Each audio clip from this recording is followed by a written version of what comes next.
Thank you very much, Gary. I'm going to go ahead and share my screen.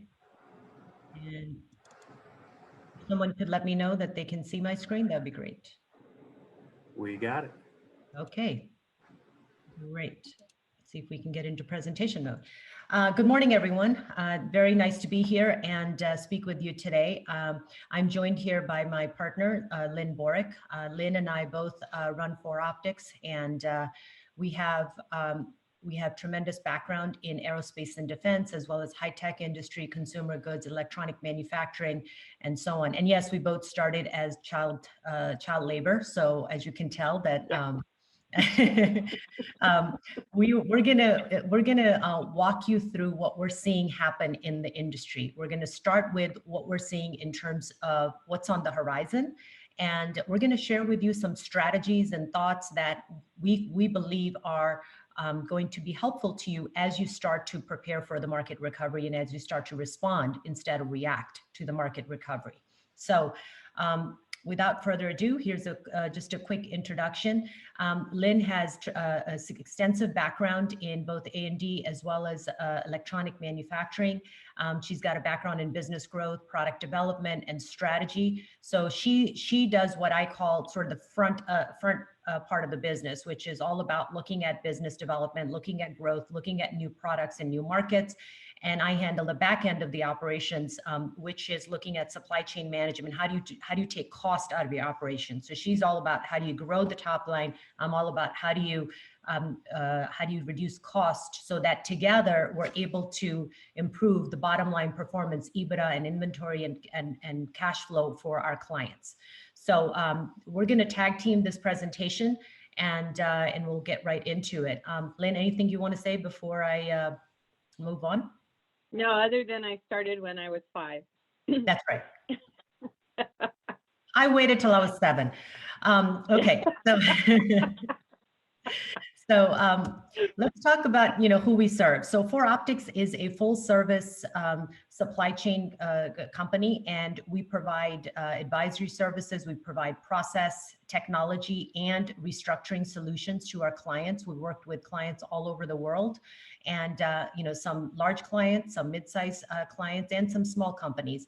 So we partner with private equity firms to help do due diligence and post-merger integration for their transactions. And so we're one of those folks who really coach our clients, and we partner with our clients from the very beginning all the way up to the end of the of their initiative. So we're not it's hard to put sort of a wrapper around just exactly where we start, where we begin, because each client's needs are different and requirements are different, and we tailor our solutions to their needs and requirements. Okay, so let's talk about what's happening in the marketplace. So as we were preparing for this webinar, both Lynn and I sort of thought about it and said, well, between the two of us and many of our team members, we've been through many recoveries and many downturns. However, this one is a little bit different, as I think most would agree. But what we're starting to see is that there are signs of recovery on the horizon. For example, the U.S. manufacturers, sort of at the beginning, the April timeframe, their capacity utilization was down to 59%. And as we approached fall, we started to see uptick in about 70%. So they're getting back to business. Automobile sector of the market is operating and filling backlogs that they had from the last spring shutdown. High-tech manufacturers, demand is at all-time high because of the requirements that have been placed on them for technology. Manufacturing sector recovery, one of the things that we look at is that from a GDP perspective, manufacturing only accounts for about 11% of the GDP, but it fuels about 20% of economic growth in the last 15 years. So it's a very important indicator for economic growth and economic, improvement on the horizon. One of the areas that continues to struggle is aviation manufacturing. The recovery will be slow. Based on what we're seeing, it looks like it'll take some time to get back to rate. Boeing and Airbus are working hard, but it's going to take some time. So Lynn, let's talk a little bit about what you think is different about this market recovery or these market recovery signs than those that we've seen in the past. Well, I think this one is deeper and will potentially be a bit wider than we've ever seen in aerospace and defense, certainly. You know, we have 70% of our overall worldwide fleet grounded right now. That kind of makes you swallow hard. But on the other hand, we see both Boeing and Airbus building at a rate to sustain its supply chain. And what I mean by that is they're committed to build at a rate that would put 100 to 200 whitetails on the tarmac, waiting for someone to buy them. And that is a signal to all of their suppliers that they intend not to let the supply chain collapse. And so I think there's some good news and some tough news. I think right now the consensus in the industry is it's going to be about 5 years before we can celebrate that aerospace is back. I think it's going to be 2030 before we see the likes of a fleet of 39,000 type aircraft. But on the other hand, they are recovering, and their emphasis and their focus is in the right place. Our economy, our aviation in general has been very resilient. If you look at the 911 recovery, we bounced back fast. But it's dependent upon us focusing down on the right building blocks for that bounce back to come back, but come back more profitable than we have been experiencing currently. I think we all need to watch the A320 because she's going to lead us out of this. It's for the U.S. Folks, that's sad because we're used to watching Boeing lead us out. But most of the Arizona aerospace and defense industry has a very strong position on that aircraft. The A320, A350, and now the 737 MAX are going to be the leaders coming out of this, and we need to watch that carefully. And as sad as that all sounds, I think there's a lot of opportunity if we stare at it carefully. Right. So that's a really good point. You know, what we are going to share with you today is, you know, where are those opportunity points and how to maximize on those opportunity points and really come up with a methodical approach for your business, and not just looking at the top line, but most importantly, looking at the bottom line, because there's no point in bringing revenue that causes negative profits, right? So that's something that we're going to focus in on today. So, you know, in preparation for this webinar in generally, we like to watch manufacturing industry output as a tracker because it tells us where we're headed.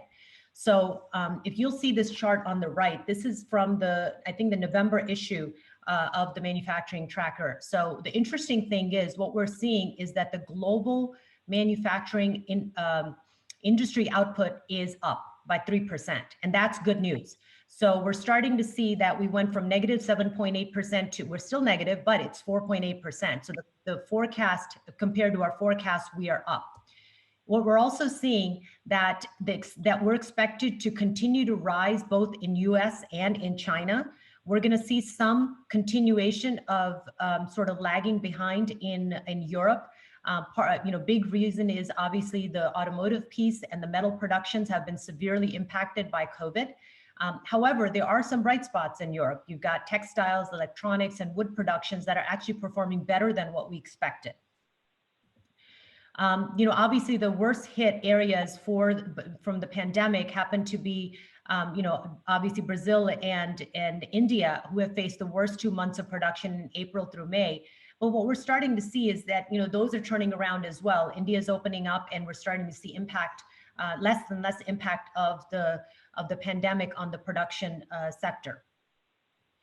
And we expect, you know, the recovery in 2021 to be across most regions. However, you know, obviously it all depends on secondary lockdowns that we are seeing now, any post-Brexit, you know, post-Brexit hangover, and obviously what the new administration might bring and how that impacts. So the good news here is that we are better off than where we expected. We still have some areas that we are struggling, that we are continue to watch.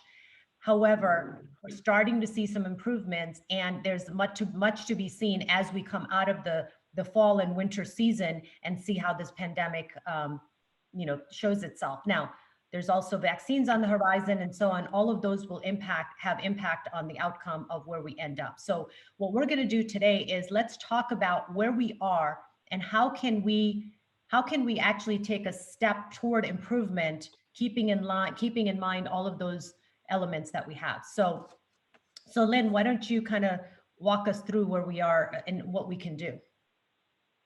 So our supply chains up until very recently have been increasingly complex. We've all been focused on outsourcing. We've been focused on lowering the cost of manufacturing by residing in other countries, moving out, really making the supply chain more and more and more complex. And the fact of the matter is that's not going to change.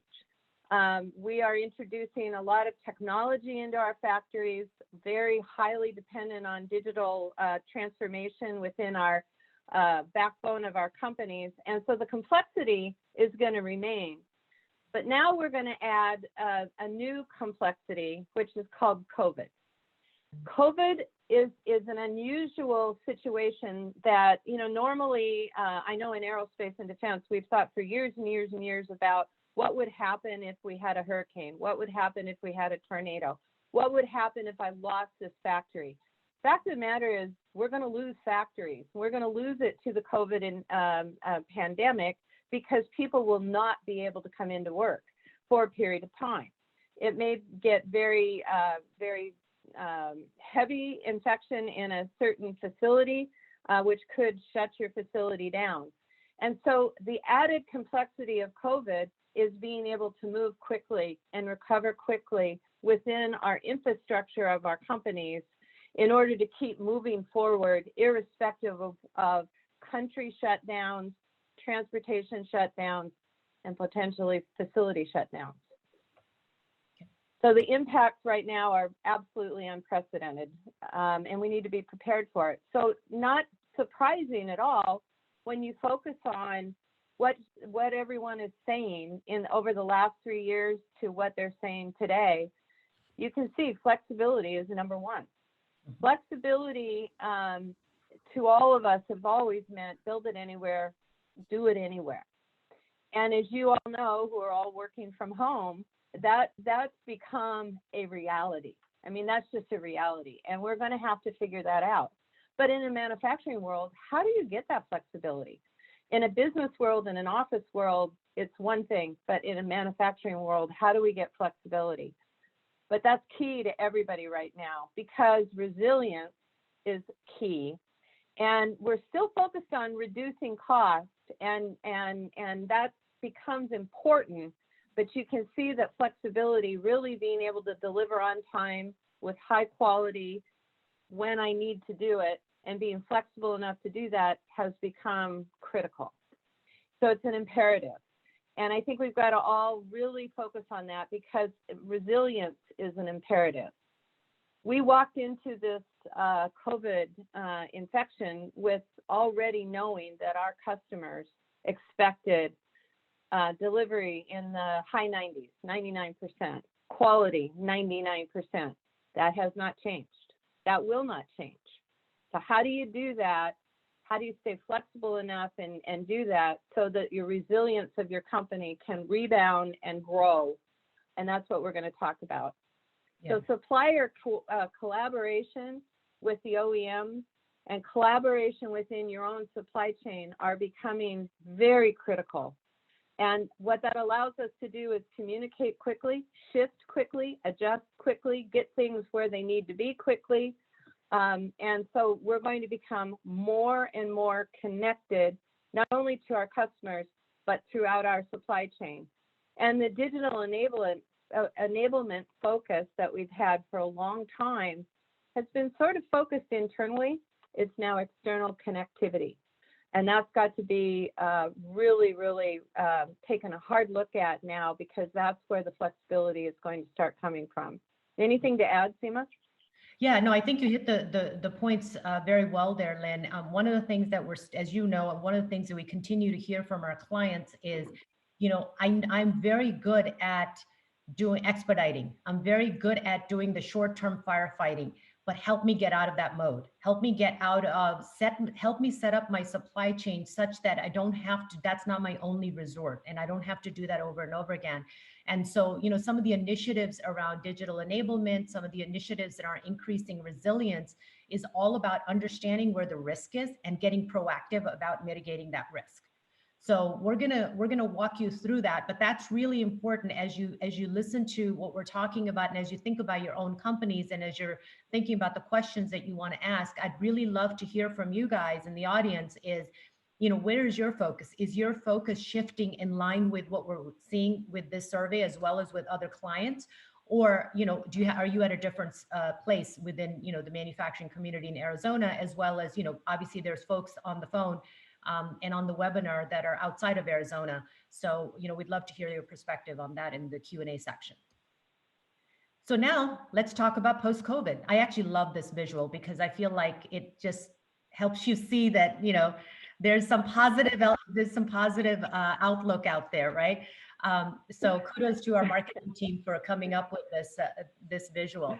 But absolutely, that's how I see it. I see it as, you know, the world will look different, and that's okay. That's okay, because that's our new normal. You know, if you look at all of our industrial revolution and so on, we've never gone back. And this is unfortunately a pandemic, but sometimes, you know, we innovate, you know, necessity is the mother of innovation. So we're going to talk about some of the innovations that are taking place. So, you know, from our perspective, and Lynn, you know, please chime in here. I'll kind of just set this up and then we'll go into more details, is that there's three elements to how to get your arms around where we're going next, okay? The first is a bit more tactical. Hey, let's get our house in order. Let's figure out what do we really need to do to restart the business. Then where do we have opportunities we need to reinvent? And then how do we rebalance our business such that we are prepared for long-term growth and sustainment? So those are the three pieces that we're going to talk to you about today. And we're going to go into each one of these in more detail.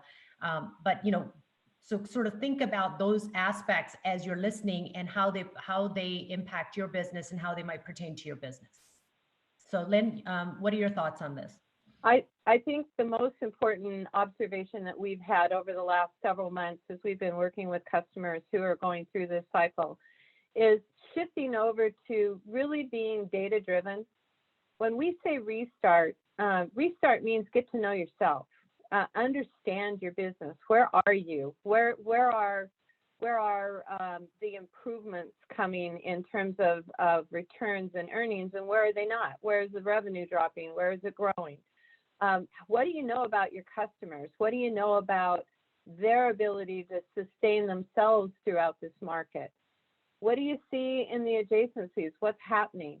It's very analytical, this step of getting the restart underway. But what I find is a lot of companies, although we have strategic planning departments, we don't really spend the time to understand ourselves and really understand what the data is telling us. Look at your inventory. What market is driving your capital investments? Look at all of that, and then try to figure out how has it shifted in the last 6 months? How has the product demand shifted? How has the market shifted? What are the customer shifts doing? And where is the innovation in the markets that you currently play in? And that's really critical. Sometimes looking back over history even can help us, looking back at some other, what I call downturns or market reactions, such as 9/11. You know, the last economic downturn, take a look at them, see what happened, learn from them, because oftentimes, although this is very different, this COVID issue, it does have characteristics of past downturns. So learn from them, take a look at it. And that's really critical to getting started on these sprints. Spend time to get to know yourself and where you're at today. So that's where the restart, one of the things I always tell people is you're going to be deep in data, but data doesn't lie. And if you look at the data, put the light of day on it, it will tell you a lot of where you need to begin to shift, what you need to be paying attention to. And then I don't know if you want to go on with sprint 2, Seema. Yeah, absolutely. So, again, what we've done is what we recommend to our clients, and many of our clients who've been doing this found that it's a very rapid approach that allows them to get to the answer very quickly. So sprint one, call it a week, 2 weeks. Sprint two is about, let's look at the delivery system, right? Let's look at, now that we know we have a better handle on our demand, what's shifted, why it shifted, where it's likely to shift in the future. Now let's look at our delivery system, which is not just the procurement side, but the manufacturing side, the logistics and distribution, as well as marketing, as well as customer service, because every single one of those functional areas has been hit by the pandemic. So the idea here is to say, how does our delivery system configuration look like? Where do we have weak spots? Don't forget those tier 2, tier 3 suppliers, because there are many of those folks that they've had solvency issues, they have constraints, they have capability issues. So make sure that you're reaching out and looking at all of those elements and understanding what needs to be tweaked in your delivery system so that you can restart the business. Then the third piece is around looking at what you no longer need, because that's something that Lynn and I hear from our clients all the time is, what was the most beneficial thing for us was that you forced us to look at how we used to do things and how much waste we had in the way we used to do things. And now that we've been forced to work differently and we've been forced to do this, analysis, data, as Lynn said, data doesn't lie. I always like to say data doesn't distract either, right? It's one of those anecdotal information. Well, I've been doing this for 30 years and this is how it works, can be a distraction for a business. Exactly. However, when you look at data, sorry, there's nowhere to run. It is what it is, right? So what it does, it allows you to see where you can take extra steps out of a process, where you can leave markets. Where are you providing product at negative margins? Why do it? What difference does it make, right? Those elements are things that you address in sprint 3. And then you get to Lynn's favorite step, which is decision week. How do you now battle it out? And we call it horse trading, right?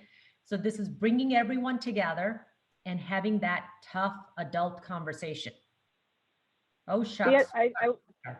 Yeah, I would add that when you look at what no longer is needed or what no longer works, don't throw the baby out with the bathwater. Some of us ran after new technology over the last couple of years that were pretty exciting. 3D printing, robotics, additive manufacturing. And what we found is it didn't really help, or it wasn't fast enough, or it wasn't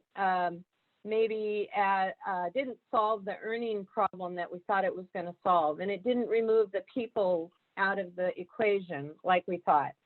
Don't throw those out. Figure out why they no longer work. You probably put them in a place where they're no longer needed. But maybe picking it up from here and putting it over here, it was a good idea. So be careful when you look at what's no longer needed, because chances are the way you implemented it was fine a year ago, but not now. So take a hard look at that. And that decision week really becomes the debate of where do we go, what do we do next, and how do we restructure or reinvent ourselves. So one of the things that when we sit with our clients, we facilitate this, the last step is the most difficult. So it takes a lot of change management, and it actually takes a lot of leadership support and skill to get that going. So that's something that you need to think about as you're putting this process in place, is that really get everyone thinking about decision week, because everyone will come with data, everyone will have a dialogue, they'll love to debate. But the D word of decision seems to be something that, it seems to be elusive in many organizations. So that's something that I would say is that make sure you've got your OD people in there helping you to facilitate this, or, an outside party that helps you facilitate this and forces your organization to make decisions. Okay. All right. So let's move forward here. Our next step is reinventing. So reinventing means a lot of different things, Lynn. So tell me a little bit about what your perspective is on reinventing. Well, reinventing is really tying out your current market, taking a look at what's going on, interact with your customer, your suppliers, your employees, find out what really has changed for them. Take a look at your connectivity to them, take a look at what's happening to them in their markets, and look for those unique areas where they could really value your help. Oftentimes, just as an example, for EMS manufacturers, sometimes delivering directly to the OEM will help, because now we've got a shipping and inspection problem in the intermediary supply chain. Understand that. Really look at it. Find out where they're remotely working and where they're not, and what you can do to facilitate that. Oftentimes, you'll find unique services that you can provide for those customers that you weren't providing before, just because of the uniqueness of what's happened with COVID. Cybersecurity, as you guys all know, has become hugely important. As we move to more collaborative, those of us that do engineering, design, and development and product development, cybersecurity is absolutely a lifeline for us. We cannot lose our IP. And so focusing down on those interconnections with the customers, the collaboration in design, the collaboration in delivery, really getting those understood of how to interact and connect to the customers and suppliers. Take a look at how to leverage your global footprint. Oftentimes when we hear that, we say, oh, let's outsource. Let's go to a less expensive place. What we've found is you're only less expensive for a short period of time, because everybody runs there, and then we drive the cost up. And right now, because of borders shutting down, of COVID, of all of those kinds of things, your global footprint needs to get reassessed. You need to look at the cost and the efficiency and the geopolitical pressures that are really being brought to bear. Probably the best example we have right now is China, where your footprint is. Ask yourself, should it adjust? Are you in the right place? And is your global footprint able to talk and connect in and integrate into the rest of your footprint? The answer is no. There needs to be some reinventing there to reduce your cost and to increase your flexibility. If you look at your smart manufacturing trends, as I mentioned before, we have more and more clients going to robotics and additive manufacturing and 3D printing, and applying it in some very, very unique ways. We have one client right now that is bringing robotics into his manufacturing floor. He's an EMS provider, and you wouldn't think of him as using robotics like you would see maybe at a Boeing with the exoskeleton robotics. But what he found was he was losing employees periodically to higher paying or high overtime jobs, and then they'd come back after those jobs were gone, and he had an instability of his workforce. And this robotics introducing it into the line could remove that instability, and it actually created a much broader job of the people supporting it. And now we have stability in that area in its manufacturing floor. So never would have applied robotics there prior to really analyzing it, but now it makes a world of sense. Life is different now. And take a look at, but don't throw robotics out. Take a look at where you've applied it. Is it in the right place? What's your data telling you? The same way with additive manufacturing and 3D printing and blue scan design development, all of which is coming very, very quickly into our markets because of re-engineering that has to happen in some of our obsolete parts.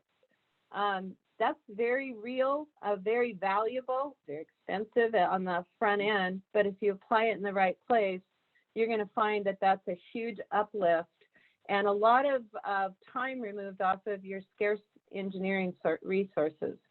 Those are some examples. Do you want to share some others, Seema, on reinventing?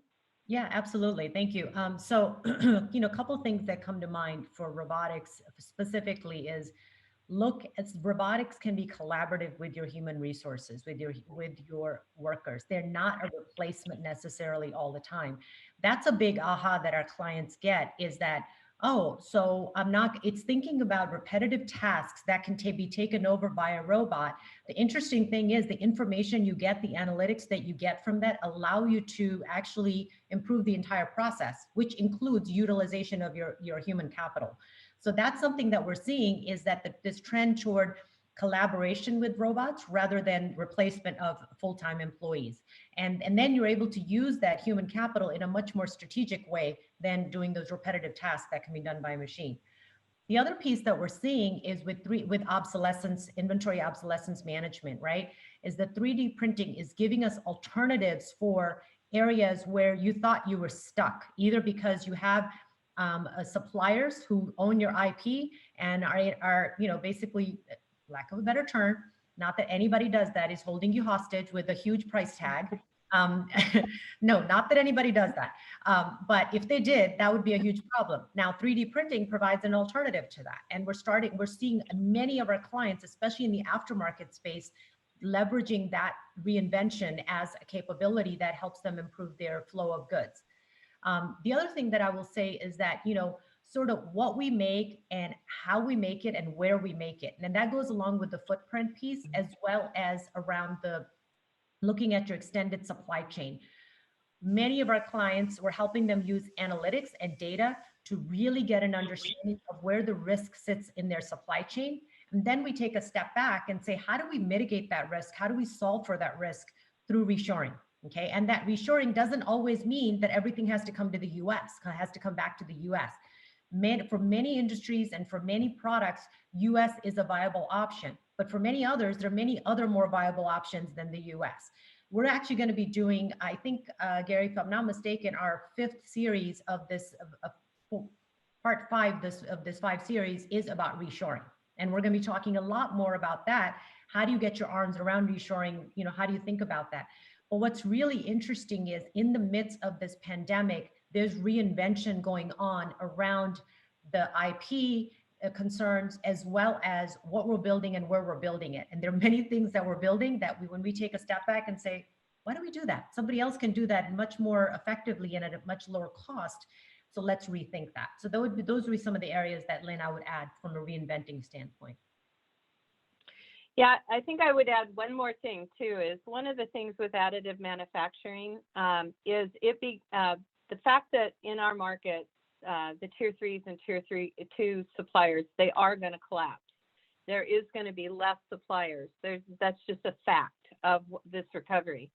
One of the things additive manufacturing allows you to do is to absorb steps and absorb areas where you've been very dependent upon other suppliers in order to deliver to you, and then you build up from there. They also can take out very expensive steps within the development process. I think you have a manufacturing team there in Arizona that is playing around with additive manufacturing and alignment of copper as they build boards up right now for RF. So what? Well, that took out the huge amount of testing and tuning of RF that no longer has to happen.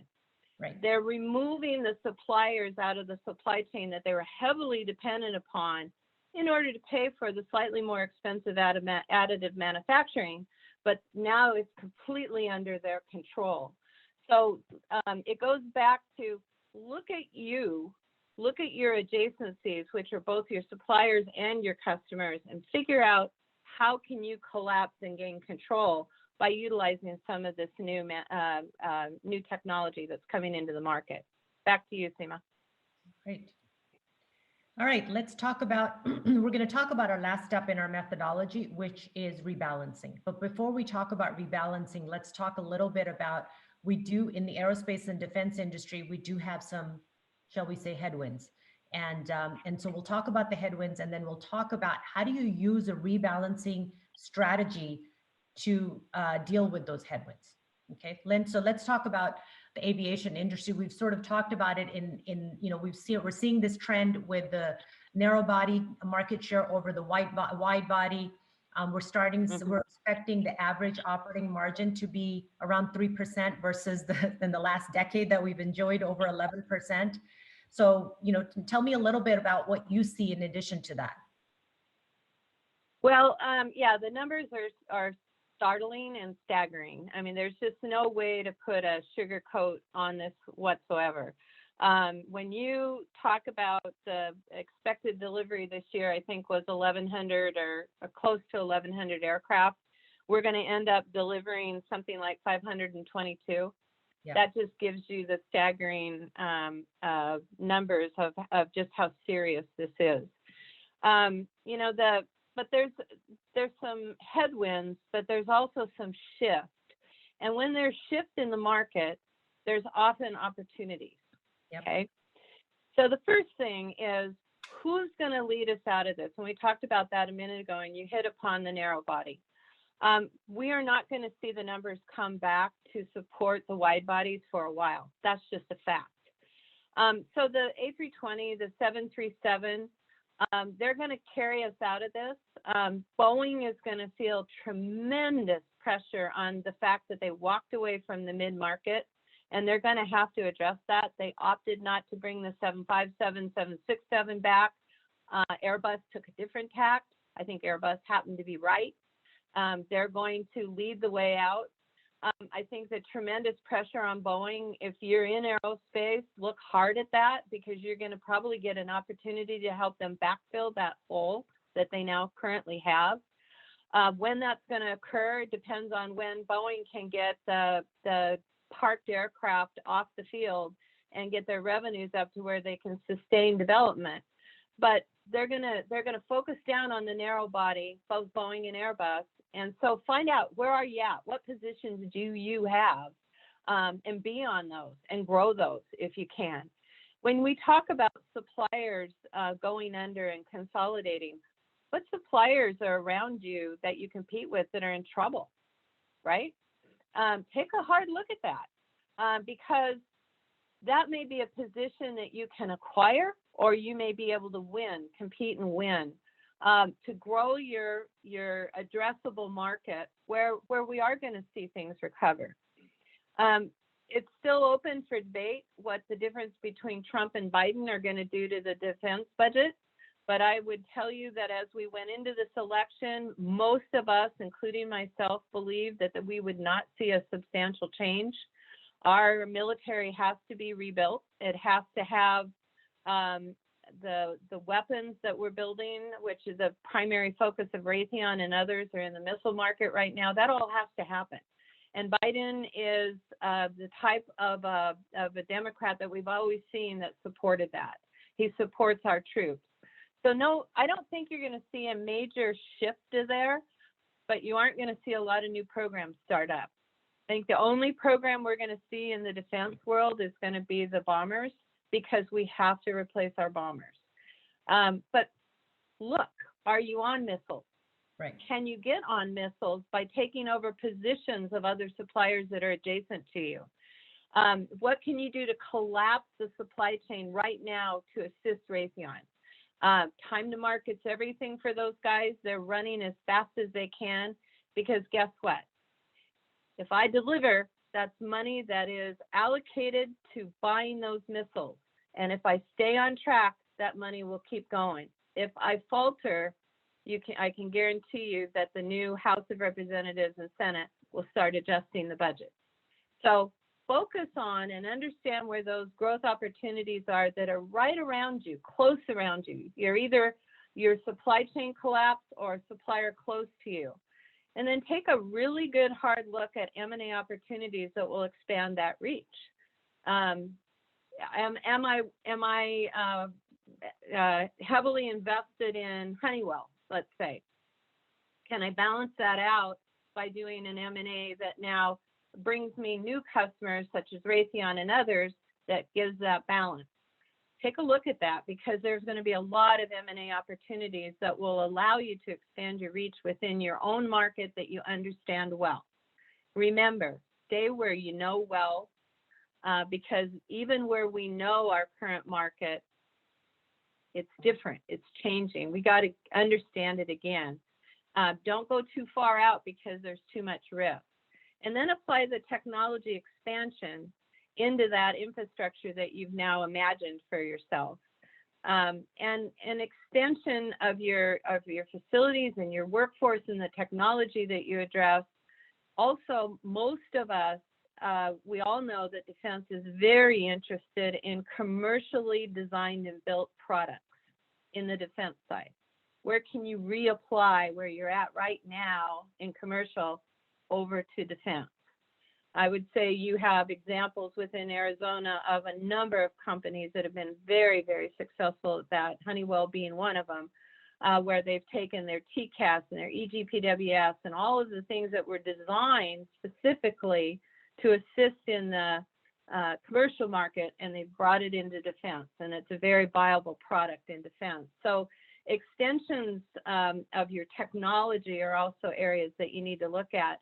And that's how you begin to rebalance yourself, is you rebalance the risk of being too focused on one customer set, too focused on one type of area in the market. Like, let's say you're very heavily in 777X, because it was the last competition we all were a part of, right? Go back and take a look at the narrow bodies. How do I get in there? How do I balance that risk out? And as you do that, you will be, I think, pleasantly surprised at the M&A opportunities that are out there that have been bought up by some of the PE firms and are sitting there being transformed and ready for you to take a look at. So be ready and know where you want to shop. Where are those markets and those expansions that will be most valuable to you? Yeah, I think. Want to add something, Seema? Yeah, I think that's spot on. You know, one of the things that we're starting to see as we're talking to you know, some of our PE clients and others is that there's a lot of analysis and watching going on. So I predict early spring we're going to start to see some significant I would say it's hard consolidations happening at the tier 2, tier 3 level, because that's just the only way to grow for both, you know, for all involved. So I would say that if you are a strategic or if you are a PE firm, you know, now's the time to start looking at your portfolio companies and to look at your own capabilities and say, where do you want to expand, and start to look for those really good synergies by early spring. Okay. I think the other thing to add too is look for the shift in the market to actually open up opportunities. And what I mean by that is, I think if you're in aerospace and you're in the MRO market, you're looking at all these aircraft being parked. You're watching them be cannibalized. You're watching a flood in the market of spare parts. So where would that shift be the highlight for you? Well, the answer is capital asset expense. And the airlines themselves are now re-questioning whether or not they should have run away from the leasing model and the asset management model, and whether or not they could better rebalance their risk by looking at those models again. So we threw it all out. We let GE CAS go away, and we all think that's a dumb idea. But guess what? Not in COVID land. It's a good idea. And so look at that if you're an MRO. There's an opportunity, and it's starting to open up, and the light's starting to shine. That the shift that a lot of MROs were taking and looking at now becomes very viable in this world. Absolutely, absolutely. So I'm going to do a quick time check. We're about 9:20, and we're going to try to wrap this up in a couple of minutes so we have enough time for Q&A.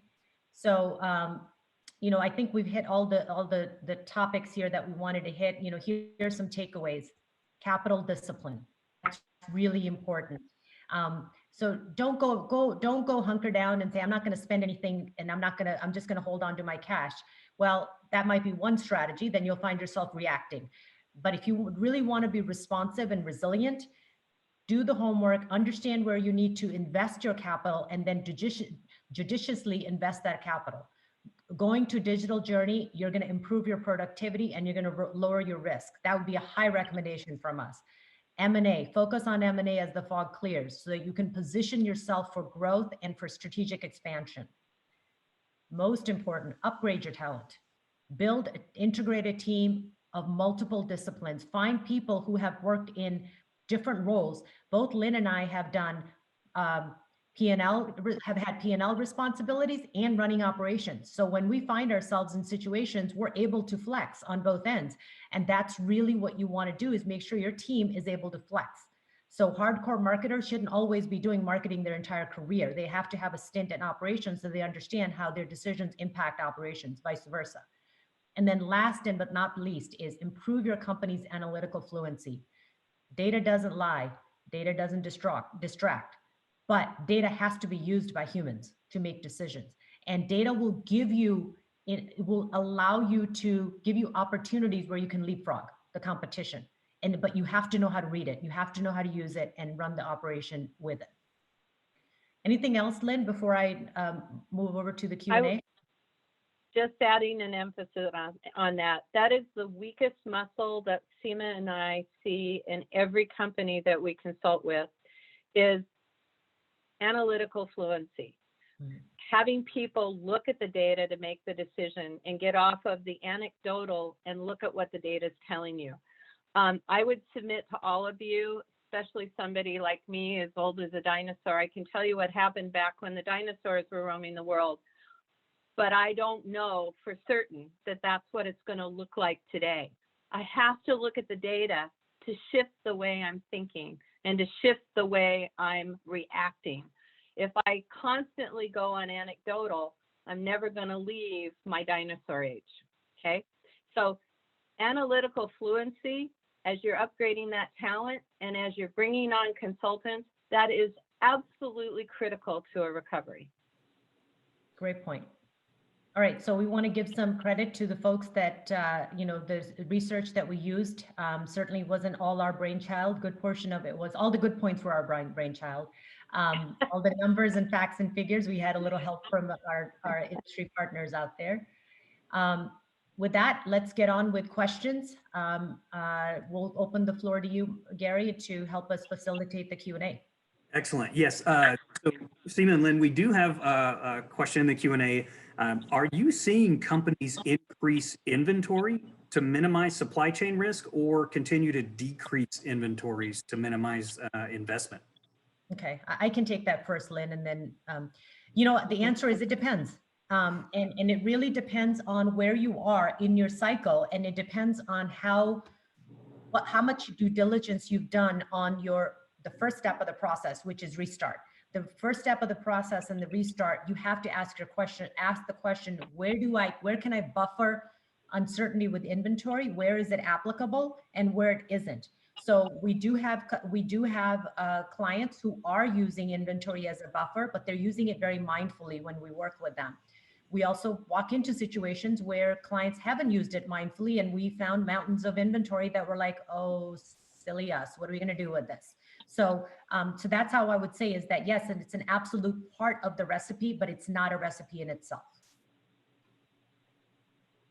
I don't have anything to add to that. We just have to all be cognizant of cost of capital, and unfortunately tying up in inventory is that. And so make sure it's the right inventory, and make sure you understand how much that's facilitating your ability to get receivables. If it's not, then you shouldn't be doing it. Yep. Sounds great. I think somebody just added the billion-dollar question. How bad do you think aerospace will get, and what's the way out? You're there, guys. No pressure. So take a deep breath right now. This is how bad it's going to get, and it's bad. I'm not going to sugarcoat it, but you're at the bottom, and whether it bounces back up tomorrow or the end of next week, it is on its way to recover. We see behavior right now in the public willingness to fly. We see behavior within the aerospace giants to build at a rate that the market doesn't necessarily support. We see the 737 MAX now recertified and starting to deliver. We also saw probably one of the best airlines, in my opinion, in the world. You should watch them like a hawk because they're an industry leader. They're not one that just jumps off your tongue, but it's Alaska. And if you watched what Alaska did last week, is they bought a large number of 737 MAX. So there you go. I think we're there. I think we're bouncing back. But you can't take an industry this size with the amount of inventory that it's carrying on its shoulders, most of you should be, it sounds funny and counterintuitive, but you should be very proud of your industry. Because look at what you're carrying right now, sitting idle assets, and you're still making money. Wow. Yep. That says you're resilient. You are resilient. And it's hard to believe when you're in the middle of this, but you are. It is recovering. We have a huge inventory pile up. It's not going to come back till that inventory is moving again. You know, it's going to be about 5 years, guys. But there's shiny spots throughout those 5 years. If you're an MRO, go look at asset management hard. Go look at leasing. Go look at putting inventory away off of cannibalizing aircraft. These guys are not going to come back with old aircraft. We've moved from 25-year-old aircraft being parked to 20-year-old aircraft being parked. They are going to come back in a big way with the brand new aircraft.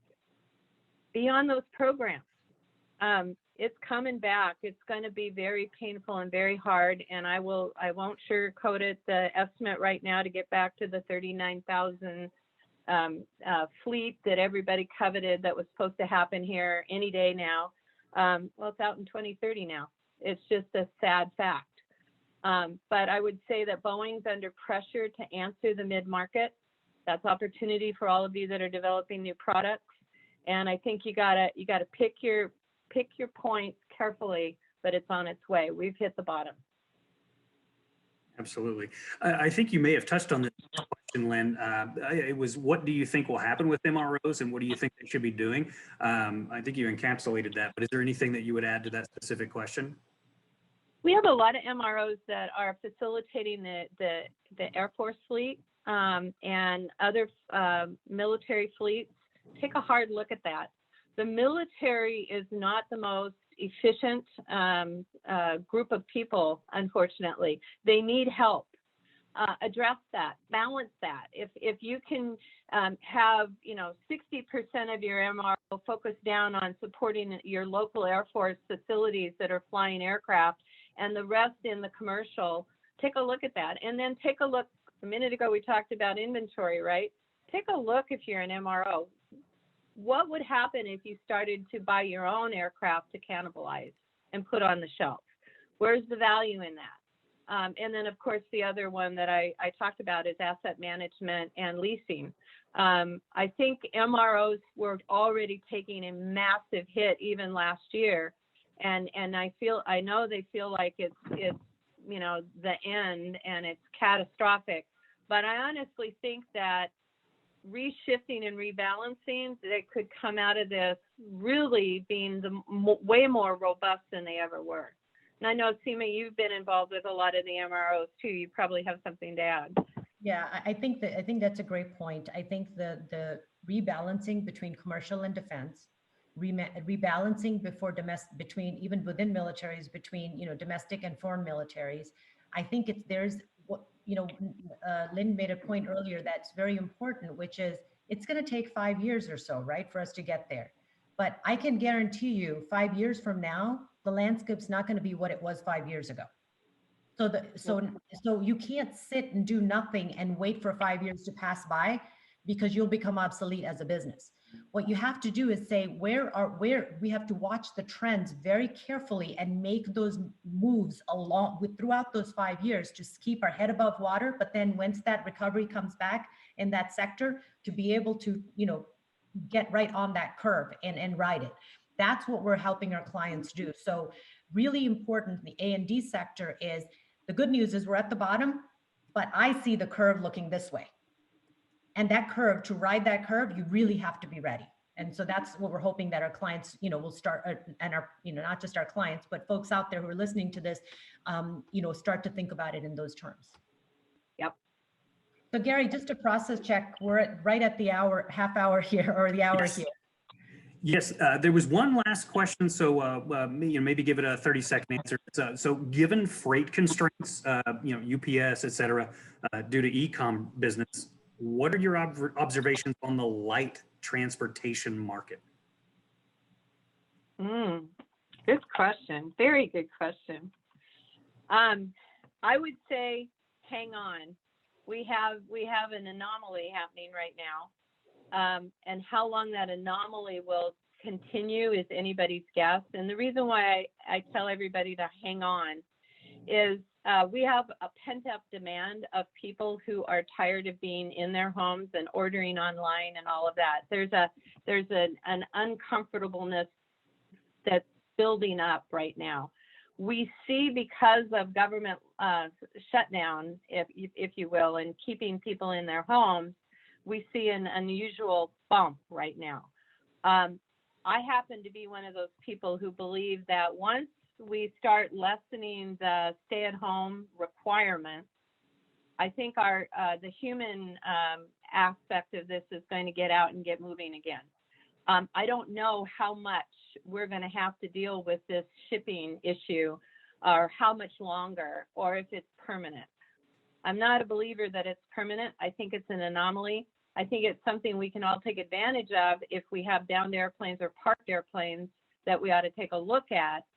But I don't know that I would bet a lot of money into it right this minute until it shakes out. I think we're seeing a very large bump that we're not quite sure where it's going to end up. Seema, do you have thoughts on that? So I would say I'm the opposite, right? So it's interesting. I'm one of those people who actually really enjoys the fact that I don't have to go out and buy anything. I can just order it online and I can use my time to do other things, right? So I guess, there are people like me out there as well. So the good news here is that none of us have the answer. We're going to see this trend is going to kind of tell us what human behavior changes are permanent versus what human behavior changes were just sort of there. I do believe that most of us want to get back to work. Most of us want to get back to traveling. Most of us want to get back to life as we knew it. I do think there's some things that are going to shift, that are going to change, just like we tell customers, right? Like I'll tell you, I haven't been in a grocery store in a long time. And I don't find myself going back to the grocery store for a long time because I love Instacart. So plug for Instacart. But not everyone is going to be in that mode. So what I would say is that I think we're going to see those tweaks. We're going to see changes, what's permanent, what isn't. And we have to be nimble enough to make changes in our business quickly. And that's what the resilient plan around resilience is, not just where you want to be 5 years from now. It's how do you create that nimbleness in your operations so that you can make those quick shifts as you need to. Right. We have a client that actually, it's interesting. They surprised them. They were actually, well, wait a minute. Yeah, air traffic is down, but our business isn't really that far down. Well, because a good portion of their business was coming from commercial, from freight. Commercial. Right. And they're actually seeing a spike in their business, and they're surprised that they're seeing a spike in their business because their mentality or their thought process was, oh, well, we support aviation, we support travel, therefore this MRO is going to see a dip in our business, but it actually didn't happen for them. So I think we're going to have to see how that thing plays out. Yeah.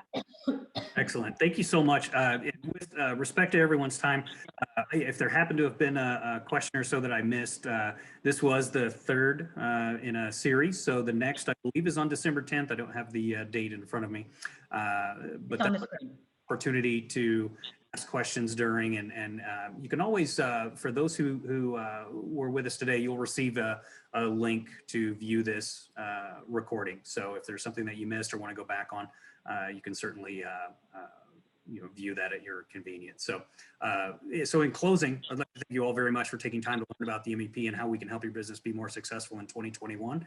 And please enjoy the rest of your day. Thank you so much. Thanks, everyone.